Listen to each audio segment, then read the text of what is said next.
ವೀಕ್ಷಕ ಬಂಧುಗಳಿಗೆ ಪ್ರಗತಿ ಚಾನಲ್ಗೆ ಎಲ್ಲರಿಗೂ ಆತ್ಮೀಯವಾದಂಥ ಸ್ವಾಗತ. ರೈತರೇ, ಇಂದಿನ ಈರುಳ್ಳಿಯ ಮಾರುಕಟ್ಟೆಯ ಬೆಲೆಯನ್ನು ನೋಡಿಕೊಂಡು ಬರೋಣ. ರೈತರೇ, ಇನ್ನೂ ಯಾರು ಹೊಸದಾಗಿ ಚಾನಲ್ ನೋಡ್ತಾ ಇದ್ದರೆ ಈಗಲೇ ಸಬ್ಸ್ಕ್ರೈಬ್ ಆಗಿ ಇಂದಿನ ಈರುಳ್ಳಿಯ ಮಾರುಕಟ್ಟೆಯ ಬೆಲೆಯನ್ನು ನೋಡ್ಕೊಂಡು ಬರೋಣ ಬನ್ನಿ ಸ್ನೇಹಿತರೆ.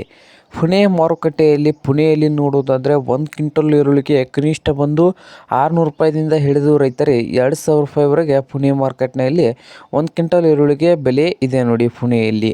ಹಾಗೆ ಇನ್ನೊಂದು ಮಾರುಕಟ್ಟೆ ಒಂದು ವಿಜಯಪುರದಲ್ಲಿ ನೋಡೋದಾದರೆ 1 ಕ್ವಿಂಟಲ್ ಈರುಳ್ಳಿಗೆ 800 ರೂಪಾಯಿದಿಂದ ಹಿಡಿದು 1800 ರೂಪಾಯಿವರೆಗೆ ರೇಟನ್ನು ಹೊಂದಿದೆ. 800 ರೂಪಾಯಿದಿಂದ 1800 ರೂಪಾಯಿ 1 ಕ್ವಿಂಟಲ್ಗೆ ಬಿಜಾಪುರ ಮಾರುಕಟ್ಟೆಯಲ್ಲಿ ಈರುಳ್ಳಿಯ ಮಾರುಕಟ್ಟೆ ಬೆಲೆ ಇದೆ ನೋಡಿ.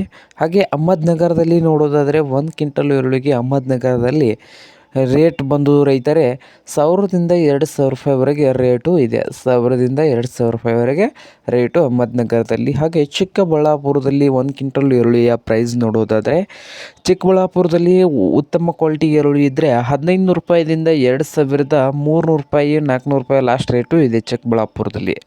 ಹಾಗೆ ಬಾದಾಮಿ ಮಾರುಕಟ್ಟೆಯಲ್ಲಿ 1 ಕ್ವಿಂಟಲ್ಗೆ ರೇಟ್ ನೋಡೋದಾದರೆ ಬಾದಾಮಿಯಲ್ಲಿ 1300 ರೂಪಾಯಿದಿಂದ ಹಿಡಿದು 1800 ರೂಪಾಯಿವರೆಗೆ ರೇಟನ್ನು ಹೊಂದಿದೆ 1 ಕ್ವಿಂಟಲ್ಗೆ. 1300ರಿಂದ 1800 ಬಾದಾಮಿಯಲ್ಲಿ.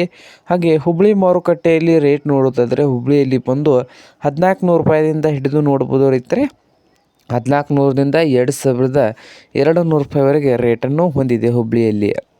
ಹಾಗೆ ಇನ್ನೊಂದು ಮಾರುಕಟ್ಟೆ ಬಂದು ಮೈಸೂರಲ್ಲಿ ನೋಡೋದಾದರೆ 1500ದಿಂದ 2300 ರೂಪಾಯಿವರೆಗೆ ರೇಟು ಮೈಸೂರದಲ್ಲಿ 1 ಕ್ವಿಂಟಲ್ಗೆ ಇದೆ. ಹಾಗೆ ರಾಯಚೂರಲ್ಲಿ 1 ಕ್ವಿಂಟಲ್ಗೆ 1000ದಿಂದ 2000 ರೂಪಾಯಿವರೆಗೆ ರೇಟನ್ನು ಹೊಂದಿದೆ ರಾಯಚೂರದಲ್ಲಿ.